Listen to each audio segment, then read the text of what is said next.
किया जा रहा है।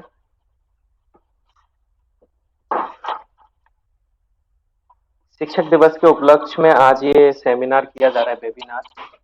जी, सर्वपल्ली राधाकृष्ण स्वामी जी को नमन करते हैं।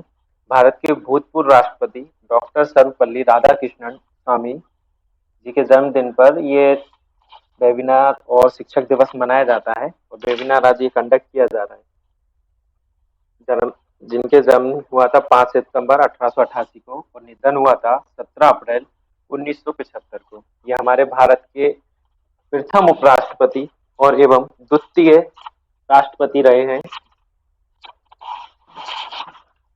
इनको नमन करते हैं। आज का कंडक्ट जैसे कि सेमिनार वेबिनार है, ये हमारे बीच में उपस्थित हैं मेरे टीचर और कई ऐसे स्टूडेंट जो जुड़े हुए हैं अभी हमारे बीच में, जो जिनके सर टीचर रहे हुए हैं। आज भी सर वर्तमान में शिक्षक हैं। सर का नाम बताना चाहूंगा, प्रमोद कुमार चौहान सर का नाम है। भूतपूर्व सैनिक रहे हैं सर, अभी वर्तमान में शिक्षक हैं। स्पीकर हैं सर, मध्य प्रदेश राज्यपाल अवार्ड से सम्मानित हैं सर। तो मैं ये वेबिनार स्टार्ट कर रहा हूँ, तो उससे पहले कि आप सभी लोग सर का स्वागत करें।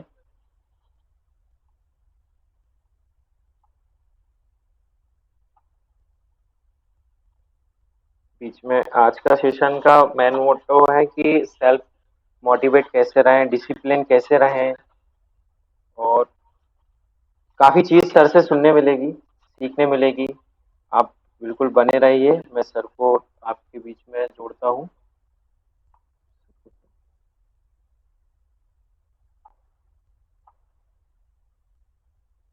जी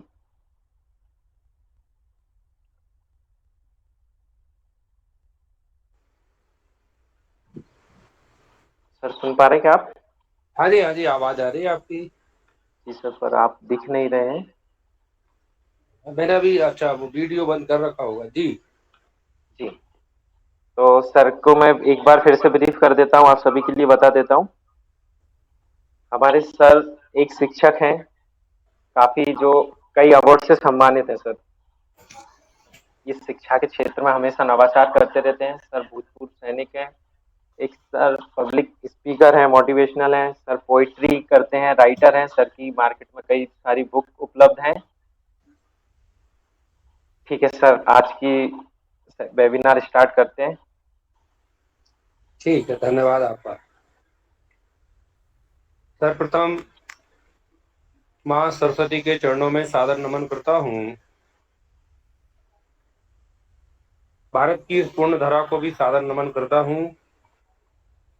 इसके साथ ही भारत के उन वीर शहीद सैनिकों को जिन्होंने इस भारत की पूर्ण भूमि को बचाने के लिए शहादत देकर हमें और आपको इस खुली आबो हवा में सांस लेने का मौका दिया, ऐसे वीर शहीद सभी सैनिकों को भी सादर नमन करता हूँ।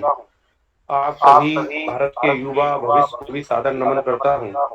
और भाई रसवैन जी और नीरज जी जो जुड़े हुए हैं, इनको भी प्रणाम करता हूँ। इनके पुरुषार्थ को सादर नमन करता हूँ, इसलिए कि ये एक छोटी सी जगह से निकलकर जो कार्य कर रहे हैं, इसके पीछे इनका अथाह परिश्रम लगा हुआ है, अथाह मेहनत लगी हुई है, और कुछ अलग करने का जज्बा जो इनके पास है वो इन्हें यहाँ तक लेकर गया है। व्यक्ति वही कुछ कर सकता है जो परिश्रमी हो, जिसे कुछ करने की अलग पहचान बनाने की अपने मन में जज्बा रखता हो। ऐसे रसमैन जी और नीरज जी दोनों हैं जो एक अच्छा कार्य कर रहे हैं। नीरज जी के भी एक कविता रसमैन जी के सहयोग से ही हमने सुनी है। बाबा बहुत ही शानदार उन्होंने लिखा है और बड़े अच्छे तरीके से उसको प्रस्तुत किया, निसंदेह बधाई के पात्र हैं। और साथ में मैं रसमैन जी को तो इसलिए और धन्यवाद दूंगा कि विगत लगातार कई वर्षों से इंदौर में रहते हुए बहुत अच्छी कोचिंग स्वयं भी कर रहे हैं और दूसरे कई बच्चों को निःशुल्क रूप से हमारे क्षेत्र में भी और आपके क्षेत्र में भी सतत प्रयास कर रहे हैं। और लगातार उनका उद्देश्य है समाज निर्माण और व्यक्ति का निर्माण होकर वह राष्ट्र की के निर्माण में हर बच्चे को आगे बढ़ा सकें। इसलिए दोनों बधाई के पात्र में इनको नमन करता हूँ। मित्रों, हमारे जीवन में बदलाव सिर्फ और सिर्फ शिक्षा से ही आ सकता है। बिना शिक्षा से हम जीवन में कोई बदलाव नहीं ला सकते हैं। और बदलाव लाने के लिए जब हमारे पास शिक्षा की आवश्यकता है तो निसंदेह शिक्षा परिश्रम भी मांगती है। बिना परिश्रम के हम कुछ कर नहीं सकते। तो परिश्रम एक ऐसा पुरुषार्थ होता है, ऐसा एक तत्व होता है जो कभी दिखता नहीं है, वो परिणाम हमें दिखाता है। अभी हम मोबाइल के माध्यम से आज हम जुड़े हैं। मैं समझता हूँ 20 साल पहले हमने ऐसा कभी सोचा नहीं था कि हम इतनी सुविधा के साथ हम और आप जुड़ पाएंगे, इतने अच्छे तरीके से बातचीत कर पाएंगे। आप इंदौर के हैं, जबलपुर के हैं, भोपाल के हैं, कुरवाई के हैं। मतलब ये कहीं ना कहीं किसी की परिश्रम की देन है। किसी ने परिश्रम तो किया है इसके लिए। उस परिश्रम को उसने परिणाम में ये बदला कि आज हम मोबाइल के माध्यम से हम और आप जुड़ गए। हमने और आपने जो कपड़े पहने हैं वो भी किसी परिश्रम के कारण तैयार है, किसी टेलर ने तैयार करे हैं। हमने जब कपड़ा बाजार से खरीदा था तो वो किसी काम का नहीं था, उपयोगी नहीं था वो, लेकिन हमने उसमें अपनी पसंद जरूर डाली। लेकिन वास्तविक जो मूर्त रूप दिया वो किसी एक टेलर ने दिया। हमने उसे नाप दिया, हमने अपनी उसे पसंद बताई और उसने उसको पसंद को, आपकी चॉइस को उसने आपके कपड़े के रूप में परिवर्तित कर दिया।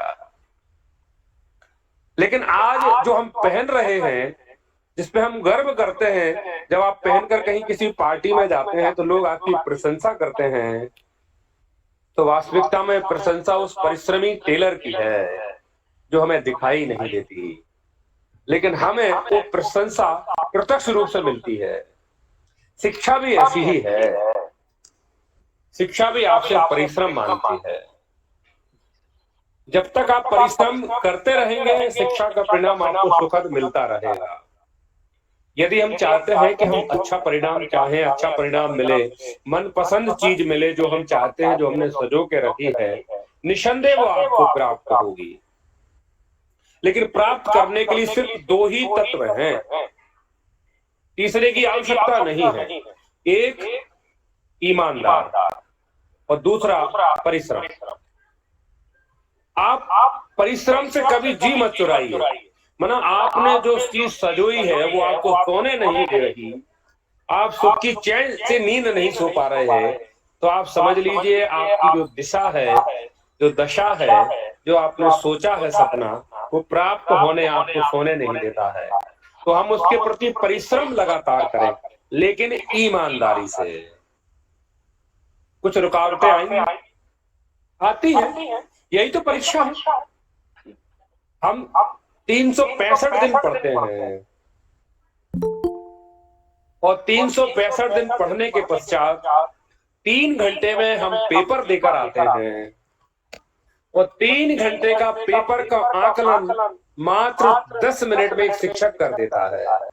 आप समझ लीजिए कितनी कठिन परीक्षा का परिणाम होता है आपके पास।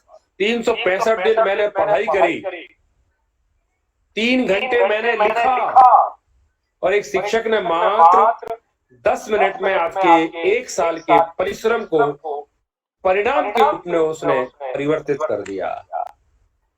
ये जो आपको मिलता है यही आपके परिश्रम और आपकी ईमानदारी का परिणाम होता है, जिस पर हम गौरवान्वित होते हैं, गर्व करते हैं। ये परिश्रम हमें करना होगा। जब तक हम ये परिश्रम नहीं करेंगे तब तक हमें सुखद परिणाम नहीं मिलने वाला है। इसलिए परिश्रम से कभी नहीं जी चुराना है, न डरना है और कभी हताश नहीं होना है। जब हम कोई कार्य करते हैं, जब हम कोई विषय पढ़ते हैं, संस्था में कहें चाहे विषय पढ़ते हैं, तो आपने देखा होगा, यदि मैं विषय की बात कर लेता हूँ तो आपने 4, 5, 6, 7 विषय पढ़ते हैं, हम कई किताबों का अध्ययन करते हैं। जब कई किताबों का आप अध्ययन करते हैं और उस पूरी किताबों के अध्ययन करने के पश्चात फिर आपको कुछ प्रश्न आते हैं, 30, 20, 25, उन प्रश्नों को हम लिखते हैं। वैसे ही हमारे मस्तिष्क का भी कायाकल्प है, परिकल्पना है। हमारे मस्तिष्क में भी 2 प्रकार के विचारों का आदान प्रदान होता है।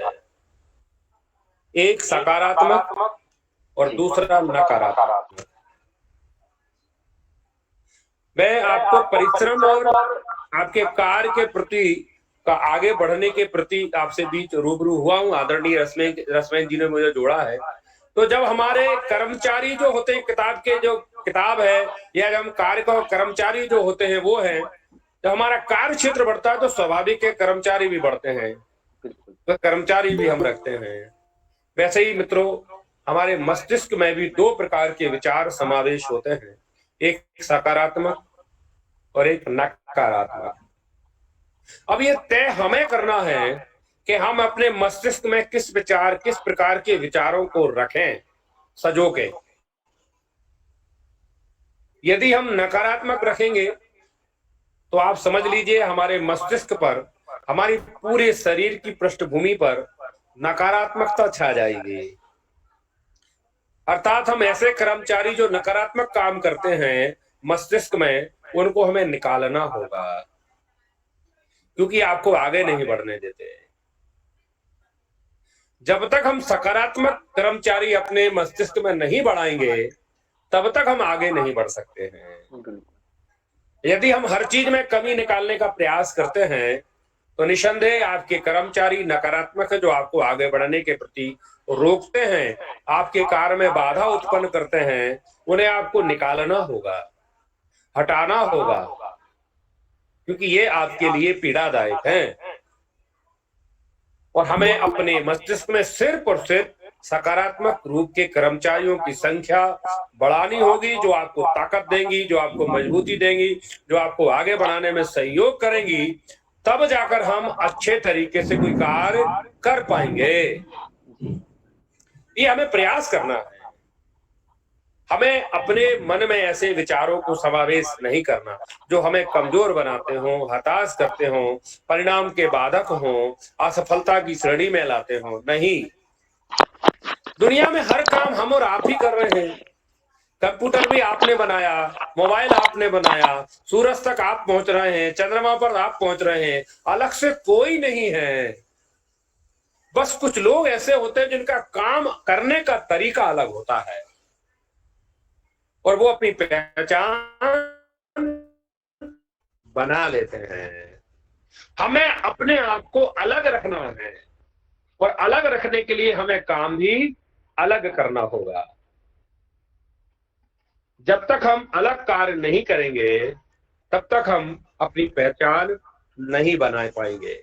यही रसमैन जी का भी उद्देश्य है। उन्होंने आज का जो समय आपको लिए दिया वो यही दिया है कि आप सब में वो प्रतिभा है, हुनर है। वो यही चाहते हैं कि आप सब अपने अपने क्षेत्रों में अपनी एक पहचान बनाएं, जैसे नीरज जी ने बनाई है, रसमैन जी बना रहे हैं। ये आप सबके मोटिवेटर हैं। आप इनसे सीखिए, प्रेरणा लीजिए। कभी इनसे पूछिए कि आप सर इतनी छोटी जगह से आए हैं, आपने कितना संघर्ष किया, आपने कहाँ यहाँ से पहुंच गए। तो वो बताएंगे कि कैसे उन्होंने सकारात्मक विचार रूपी कर्मचारियों को अपने मस्तिष्क में रखा है, तब जाकर इतनी बड़ी जगह जो इतना अच्छा काम कर पा रहे हैं। ये हमारे प्रेरणा स्रोत हैं। हमें जरूरी नहीं है कि हम किसी बहुत ज्यादा बड़े लोगों की प्रेरणा, हमारे आसपास हमारे इतने अच्छे लोग हैं, उनसे हम प्रेरित हो सकते हैं। हमें अपने आसपास की चीजों का आकलन करना है, सीखना है। एक बार क्या हुआ, एक किसान था, मैं आपको एक कहानी प्रेषित कर रहा हूं, सुनिएगा। एक किसान था, वो किसान का नाम था हमीद। वो बड़ा खुश था, बड़ा अच्छे से जीवन यापन कर रहा था। क्यों खुश था? क्योंकि वो ईमानदार था, वो परिश्रमी था। एक दिन उसका मित्र अब्दुल उसके पास आता है और हमीद से बोलता है, यार हमीद, क्या तुम जमीन खेती बाड़ी करते हो यार? कुछ नहीं रखा इसमें यार, जिंदगी गुजर गई तुम्हारी, क्या मिला बताओ?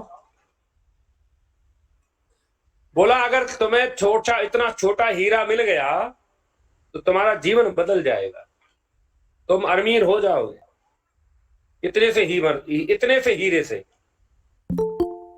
अब्दुल की यह बात हमीद के मन मस्तिष्क पर छा गई। वो रात में सो नहीं पाया, भोजन नहीं किया। अब उसके दिमाग में हीरे की तलाश, हीरा पाने की लालसा चलने लगी। अब अपने उसने खेती में काम करना कम कर दिया, मन दुखी होने लगा। एक दिन उसकी पत्नी ने पूछा कि आपको मैं देख रही हूँ 2-4 दिन से आप बड़े व्यवहार अजीब से हैं, खाना भी नहीं खाते, बेचैन से रहते हैं, खेती करने भी नहीं जाते, क्या बात क्या है? बोला नहीं नहीं कुछ नहीं है।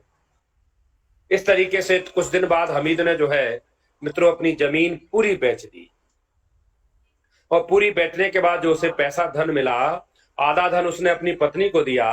बोला अपना जीवन यापन करना, अब मैं हीरे की तलाश में जा रहा हूं। वो पूरे यूरोप में घूमा, पूरे एशिया में घूमा, उसे हीरा नहीं मिला, और वो घूमता रहा लेकिन हीरा नहीं मिला।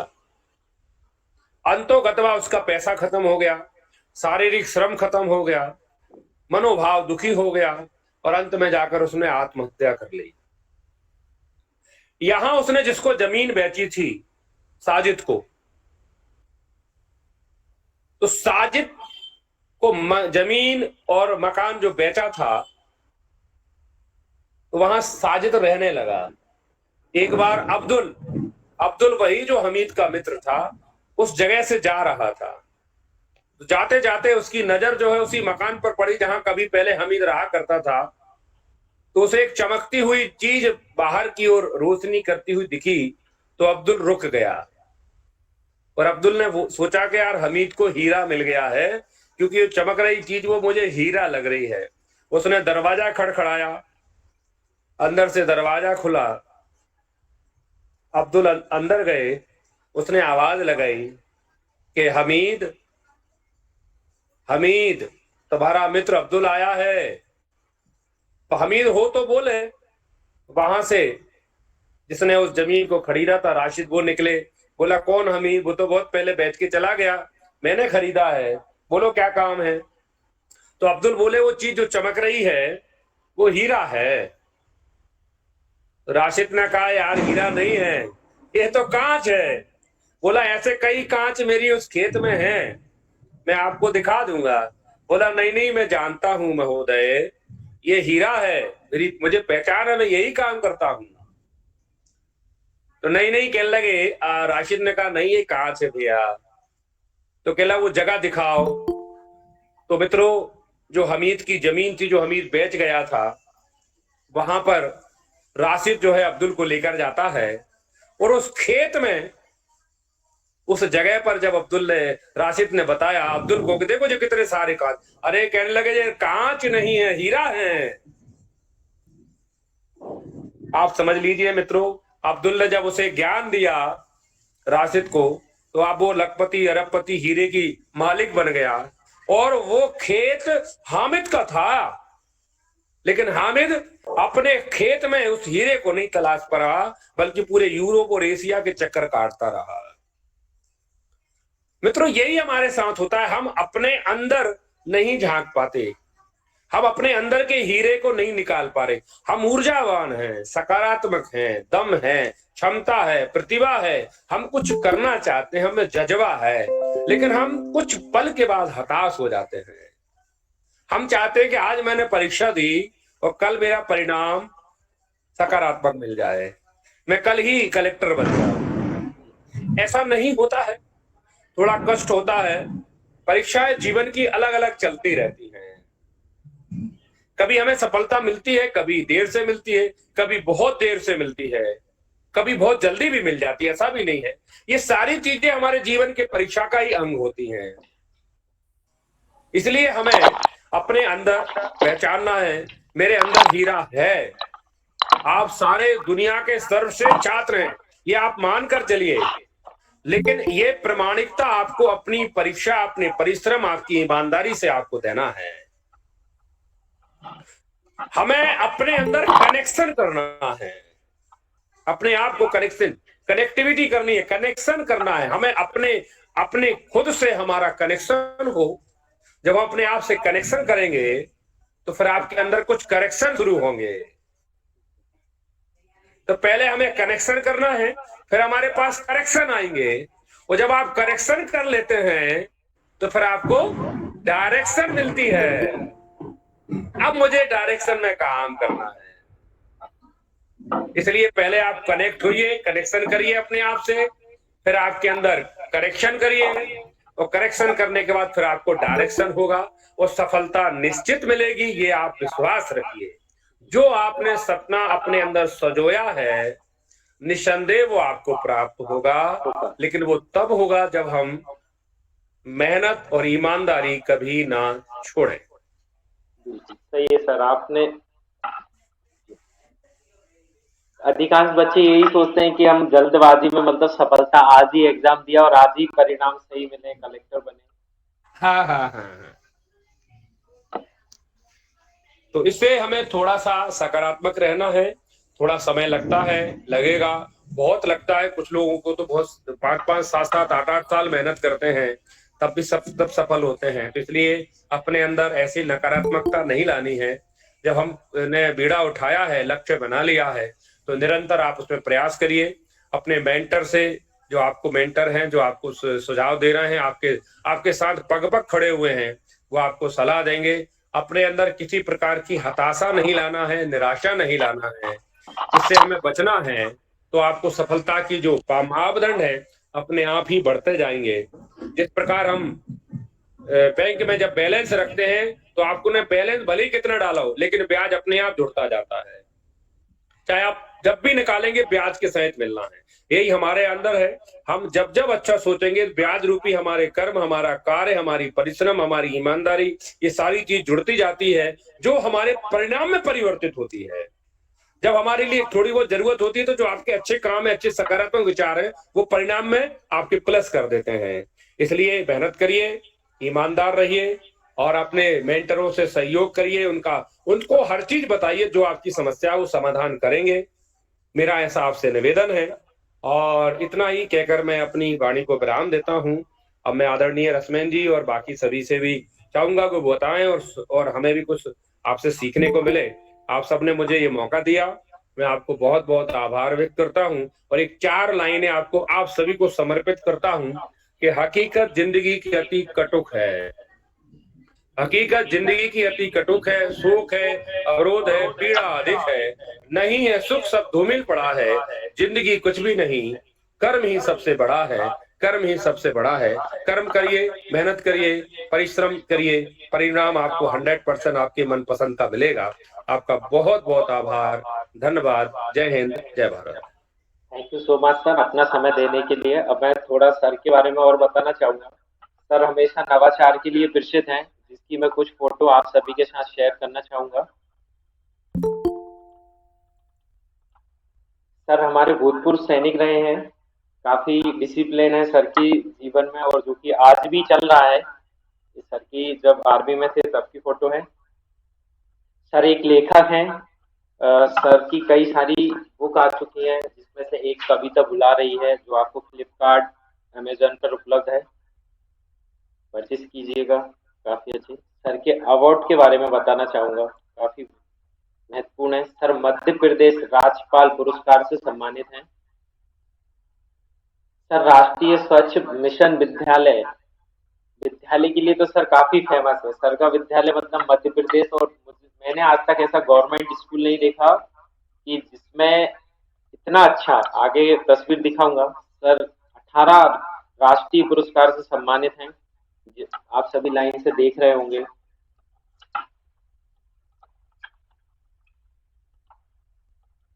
सर देखिएगा, कोरोना काल में भी स्कूल जब बंद थे, पर सर की पढ़ाई रुकी नहीं किसी भी कंडीशन में। सर ने मार्क्स बांटे, रेगुलर स्कूल गए, घर घर जाके बच्चों को पढ़ाया है। ये सभी सरकारी स्कूल के बच्चे हैं। और डिसिप्लिन देखिएगा, रहने का तरीका, बात करने का तरीका, काफी प्रसिद्ध है सर का स्कूल। प्रोजेक्ट देखिए बच्चों के, सबसे अच्छी तस्वीर, जो मतलब सबको, कोई सी सर को परिस्थिति स्कूल जाने से नहीं रोक सकती। ये तस्वीर आपको देखिएगा। सर का ये स्कूल है। मतलब प्राइवेट स्कूल में भी इतनी अच्छी सुविधाएं नहीं रहती, जितना अच्छा स्कूल सर ने करके रखा हुआ है। ये तस्वीर, नदी चल रही है, पानी आ रहा है, पर सर कभी रुके नहीं, थके नहीं, पर स्कूल हमेशा गए, बच्चों को हमेशा पढ़ाया है। कोविड काल में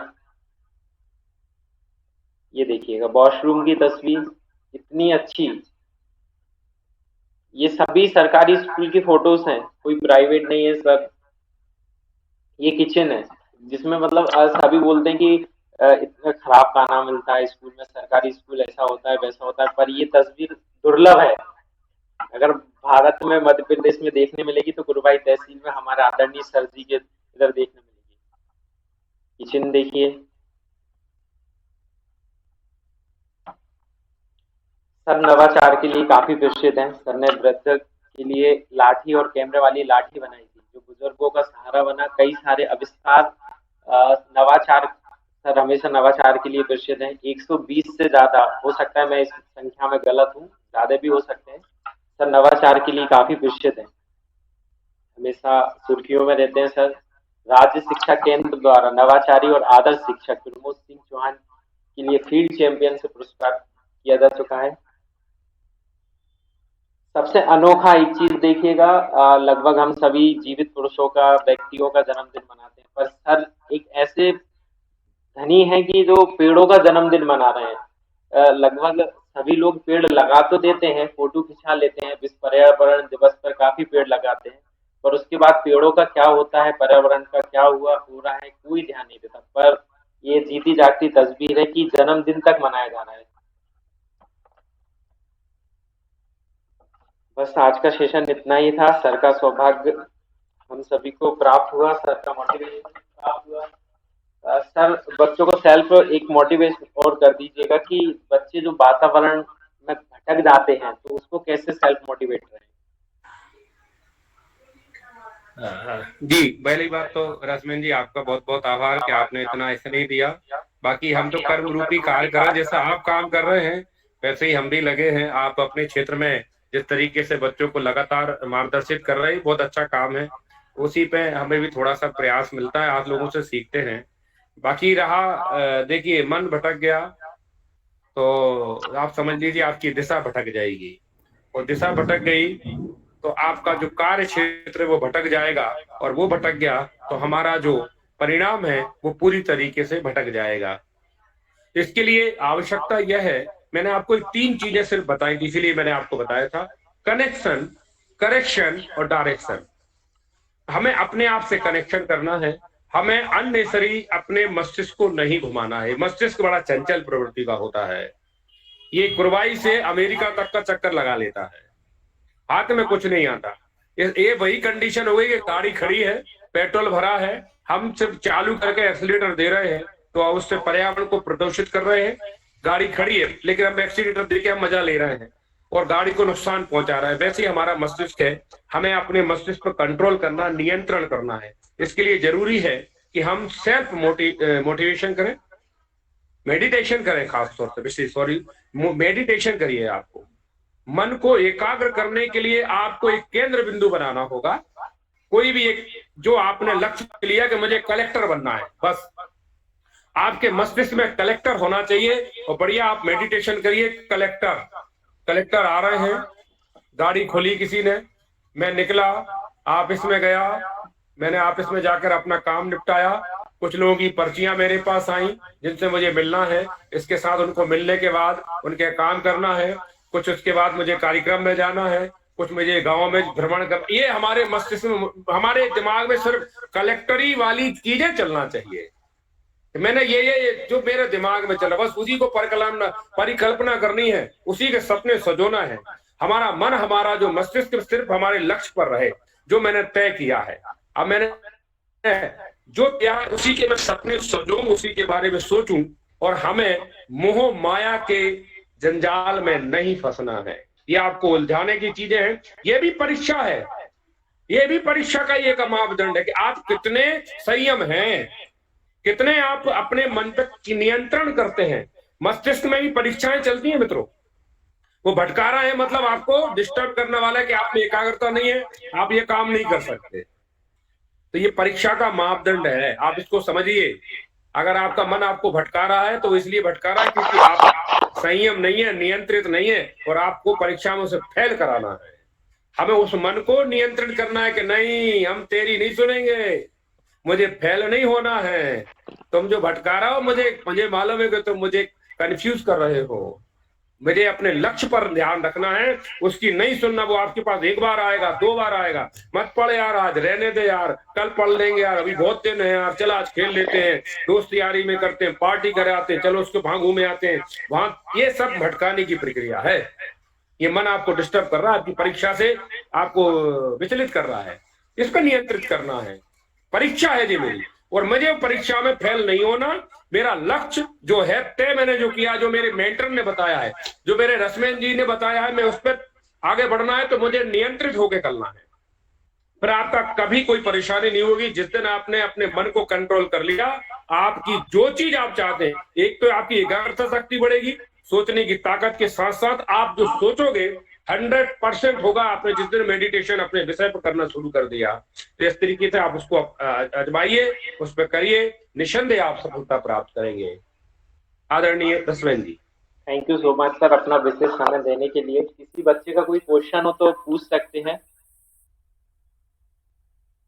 सर ने काफी समय दे दिया है, सर काफी व्यस्त रहते हैं। किसी का कोई क्वेश्चन हो तो पूछ लीजिएगा।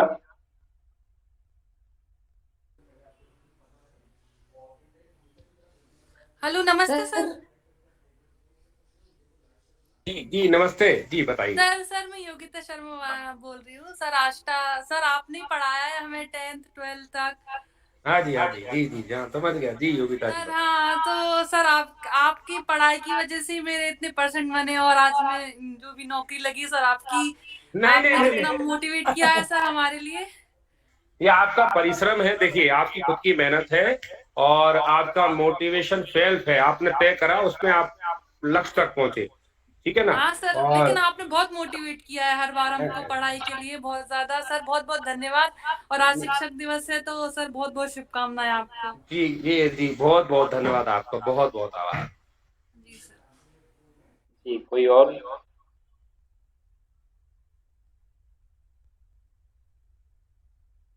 नमस्ते सर।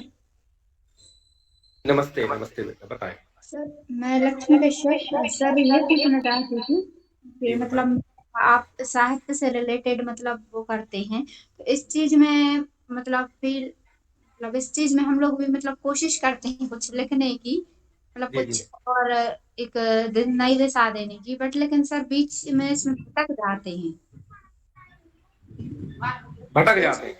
कोशिश तो इसमें बहुत है, मतलब लिखते रहते हैं, कोशिश करते रहते हैं, मतलब हाँ, चीजें भी आती हैं, लेकिन बीच में कुछ भूल जाना या कुछ अटक जाना या मन एकाग्र ना होना, मतलब इस वजह से थोड़ा वो हो जाता है।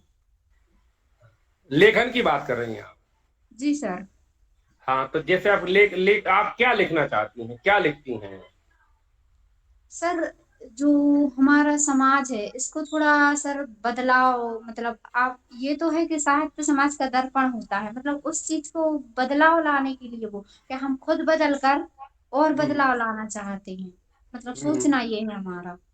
हाँ, तो मतलब नहीं, मेरा मतलब आप लेख लिखना चाहती हैं। जी सर। हाँ, आपने एक विषय तय करा है कि हमें किसी एक विषय पे लेख लिखना है। जी।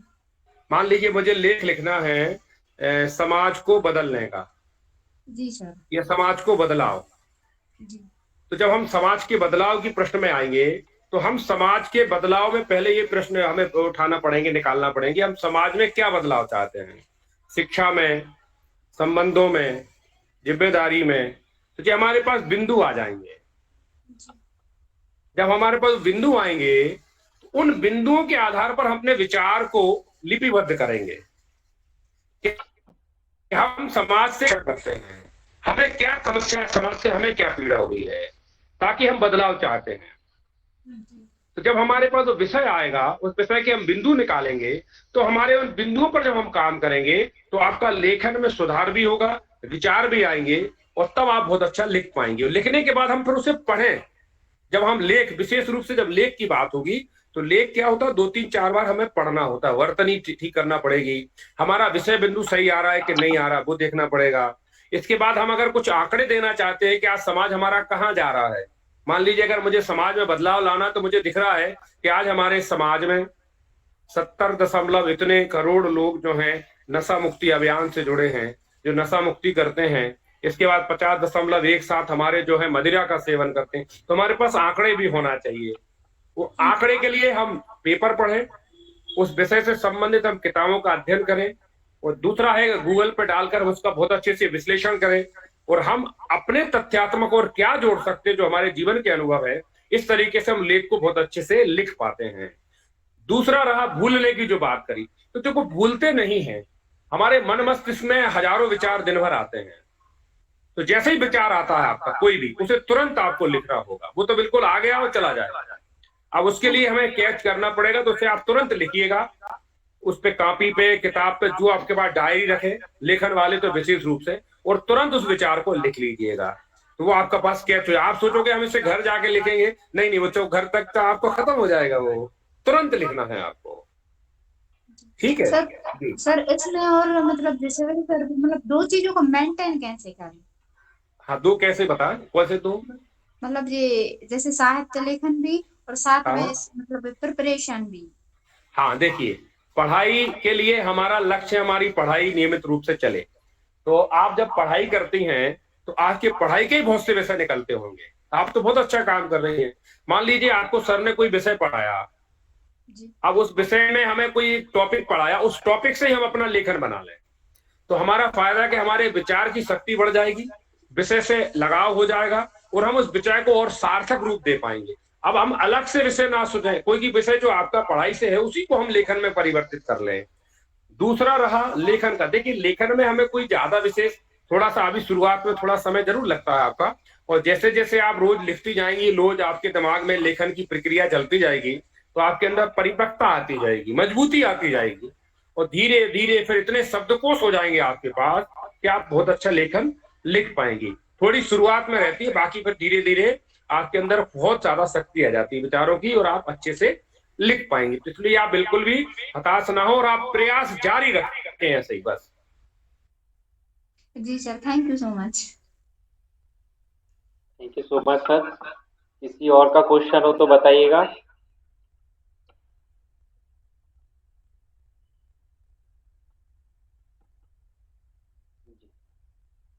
चलिए, thank you so much sir. आपने इतना समय दिया, बहुत बहुत धन्यवाद सर। काफी अच्छा लगा आपसे सर। आपका आशीर्वाद हमेशा यूं ही बना रहे, आपका मार्गदर्शन हमेशा यूं ही मिलता रहे। पुनः आपको और आपकी पूरी टीम को मैं सादर प्रणाम करता हूं। और आप रसमैन जी, मैं पुनः आपको बधाई देता हूं। आप बहुत अच्छा समाज और राष्ट्र निर्माण के जो भूमिका में काम करते हुए बच्चों को मार्गदर्शित कर रहे हैं, ये पुरुषार्थ का काम है, और इसकी आप बधाई के पात्र हैं। परमात्मा आपको ऐसी शक्ति, ऊर्जावान और सकारात्मक विचारों से भरपूर रखते हुए नव निर्माण में आपकी भूमिका को तय करें। पुनः आप सभी को मैं प्रणाम करते हूँ। जय हिंद, जय Bharat. Thank you so much sir. जय हिंद, जय भारत। थैंक यू आप सभी का, आप सभी को धन्यवाद जो आपने अभी सर को सुना। सर हैं प्रमोद कुमार सिंह चौहान। सर ने 6 विषयों में एमए कर रखा है, ये मैं भूल गया था। सर ने काफी सब्जेक्ट में एमए कर रखा है। सर के बारे में आप सर की बुक पढ़ सकते हैं, आप समझिएगा। फेसबुक और फ्लिपकार्ट और अमेजोन पे मिल जाएगी, कविता बुला रही है। सर का पेज है प्रमोद चौहान के नाम से, आप सर के लिए फॉलो कर सकते हैं, और समय समय पर सर का मार्गदर्शन मिलता रहेगा। आज टीचर डे था, तो मुझे लगा कि हमेशा हम कलेक्टर, डिप्टी कलेक्टर के साथ सेमिनार करते हैं, पर मेरी आज इच्छा थी कि मेरे टीचर से आज सबको रूबरू किया जाए कि सर भी कार्यरत हैं, और उनका शिक्षा का परिणाम है कि जो मैं भी शिक्षा के क्षेत्र में हूँ। Thank you so much sir, जो आज आपने मुझे स्लाइड बनाया। आपका मार्गदर्शन हमेशा मिलता है। हमने नहीं बनाया ये आप इसको हम पे नहीं करना, आपने खुद की मेहनत से बना है। आप आज के सिर्फ और सिर्फ आप ही हकदार हैं, और आपको ही श्रेय इसका जाता है, और आपके अंदर यही पुरुषार्थ बना रहे, मैं तो यही प्रार्थना करता हूँ। Thank you so much sir. आज का सेशन यही समाप्त करते हैं। आप सभी सर को थैंक यू बोलिएगा, सर का प्रणाम कीजिए और सर का आशीर्वाद प्राप्त कीजिए। बहुत बहुत धन्यवाद आप सभी को, पुनः प्रणाम। आप thank you so much sir.